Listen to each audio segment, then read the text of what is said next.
Karen Vendela mencurahkan isi hatinya melalui unggahan terbaru. Apa isi curhatannya? Baru-baru ini, Boy William mengaku batal menikah dengan sang kekasih, Karen Vendela. Batalnya rencana pernikahan tersebut bukanlah tanpa alasan. Menurut Boy William, ia mengaku banyak melihat perbedaan antara dirinya dan Karen.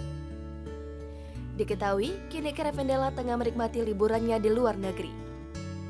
Melalui unggahan di Instagram, Karen membagikan potret terbarunya. Dalam foto, Karen terlihat sedang di atas perahu dan memegang dayung. Ia pun juga melihatkan senyumnya di depan kamera. Kemudian dirinya menuliskan pesan khusus dalam keterangan unggahan itu.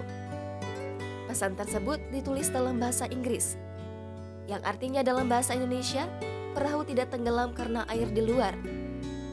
Perahu tenggelam jika air masuk ke dalam. Tulis Karen Vendela dilansir dari Instagram pada Minggu 21 Agustus 2022. Ia menyampaikan jangan sampai ada sesuatu negatif yang masuk dalam kehidupan.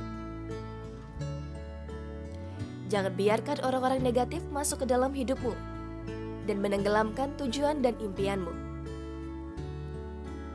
Kemudian, ia menuliskan lagi, apapun yang mencuri kedamaianmu dan mengguncang perahumu, apapun yang membuat senyummu hilang, raihlah, ambil, dan buang ke laut, tambahnya.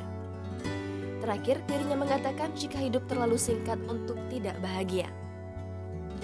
Tak sedikit netizen ikut memberikan komentar dari unggahan itu. Jangan lupa subscribe, share, komen, dan like ya!